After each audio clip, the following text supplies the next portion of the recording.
Saul यीशु पर ईमान लाता है। उस दिन जब कुछ गुस्से से भरे मर्दों ने स्तिफनस को भारी पत्थरों से कत्ल किया, साउल नामी एक आदमी ने उन मर्दों के कपड़ों की हिफाजत की। उसी दिन दूसरे गुस्से में मर्दों ने सूबे के तमाम मसीहियों को नुकसान पहुंचाना शुरू कर दिया। साउल ने कई मसीहियों को उनके घरों से गिरफ्तार किया और जेल में डाल दिया। उसके बाद यहूदियों के सरदार काहिन ने साउल को इख्तियार दिया कि वो दमिश्क नामी शहर में जाकर मसीहियों को गिरफ्तार करे और उन्हें जेल में डाल दे।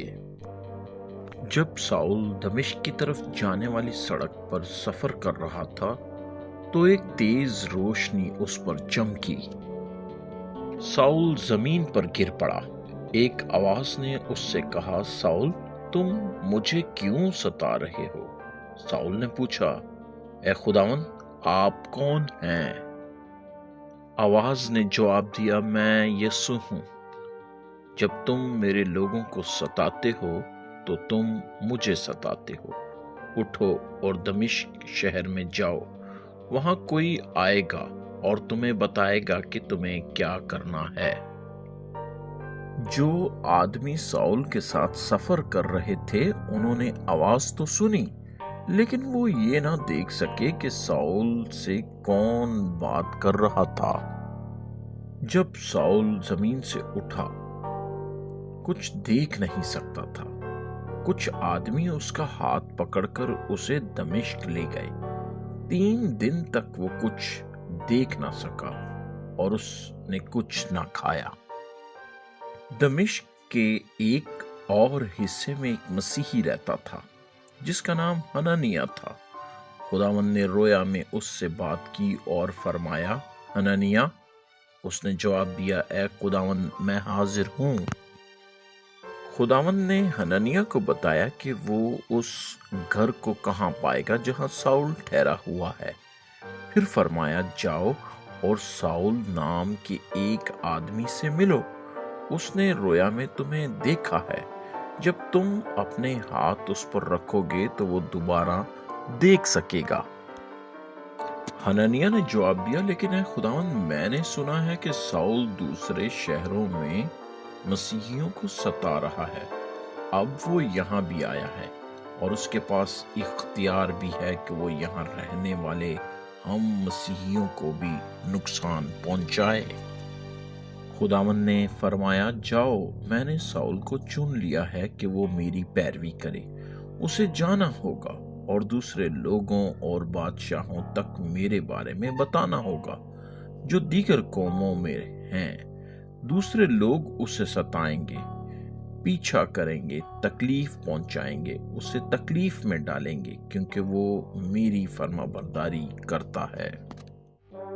हननिया ने खुदावंद की पैरवी की। जब उसने साउल को देखा तो हननिया ने अपने हाथ साउल पर रखे और कहा, भाई साउल, तुमने रास्ते में खुदावंद यीशु को देखा। उसने मुझे तुम्हारे पास भेजा है ताकि तुम दोबारा देख सको।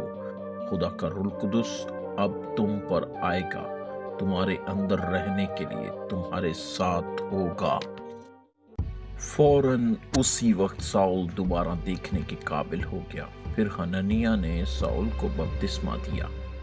उस दिन के बाद से साउल ने हर बात की पैरवी की जो यीशु ने उसे करने के लिए कहा था। अगले चंद दिनों में साउल दमिश्क में दूसरे मसीहियों से मिलने गया और उनसे बात की। साउल दमिश्क में यहूदी मर्दों के इज्तिमा की जगहों पर भी गया। वहां उसने यहूदी मर्दों से कहा, यीशु खुदा का वादा किया हुआ बादशाह और मसीह है। साउल की बातों ने यहूदियों को हैरान कर दिया। वो आपस में कहने लगे, क्या ये वही आदमी नहीं जो यरूशलेम शहर में मसीहियों को सताता था? हाँ, और ये यहाँ दमिश्क में भी आया है ताकि यहाँ के मसीहियों को गिरफ्तार करे और नुकसान पहुंचाए।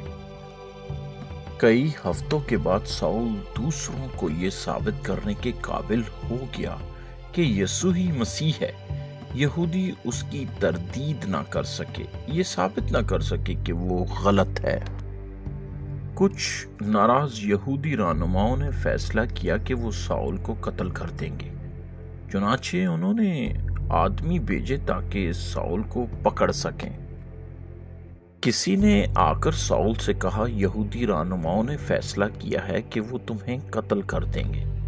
چنانچہ ساؤل کے دوستوں نے اس کی مدد کی اور اسے ایک بڑی ٹوکری میں بٹھا کر شہر کی اونچی دیوار سے نیچے اتار کر دمشق بھگا دیا۔ چنانچہ ساؤل واپس یروشلم چلا گیا، جہاں اس نے مسیحیوں کے ساتھ شامل ہونے کی کوشش کی، لیکن وہاں کے مسیحی اب بھی اس سے ڈرتے تھے اور یقین نہیں کرتے تھے کہ وہ حقیقی مسیحی بن گیا ہے۔ لیکن ایک مسیحی جس کا نام برناباس تھا ساؤل کو مسیحیوں کے بڑے رہنماؤں کے پاس لے گیا اور کہا، ساؤل نے خداوند یسوع کو دیکھا ہے اور یسوع نے ساؤل سے بات کی ہے، اور ساؤل نے دمشق میں بہت سے لوگوں کو یسوع کے بارے میں بتایا ہے۔ چنانچہ یروشلم کے مسیحیوں نے ساؤل کو اپنے ساتھ رہنے کی اجازت دے دی۔ ساؤل کئی جگہوں پر جا کر لوگوں کو یسوع کے بارے میں بتاتا رہا۔ جب ساؤل نے کچھ یہودیوں کے ساتھ بحث کی تو ان لوگوں نے اسے قتل کرنے کا فیصلہ کر لیا۔ چنانچہ مسیحیوں نے ساؤل سے کہا، تمہیں یروشلم چھوڑ دینا چاہیے، کہیں ایسا نہ ہو کہ یہودی تمہیں قتل کر دیں۔ لہٰذا انہوں نے پالوس کو سمندر کے راستے جہاز کے ذریعے اس کے آبائی شہر بھیج دیا، جہاں وہ پلا بڑا تھا۔ اس کے بعد مسیحیوں نے کچھ عرصے تک پرامن وقت گزارا، کوئی انہیں نقصان نہیں پہنچا رہا تھا۔ خدا کے روح القدس نے مسیحی جماعت کو مضبوط کیا اور حوصلہ دیا، اور تعداد میں بڑھتے گئے، نئے مسیحیوں کو شامل کرتے رہے۔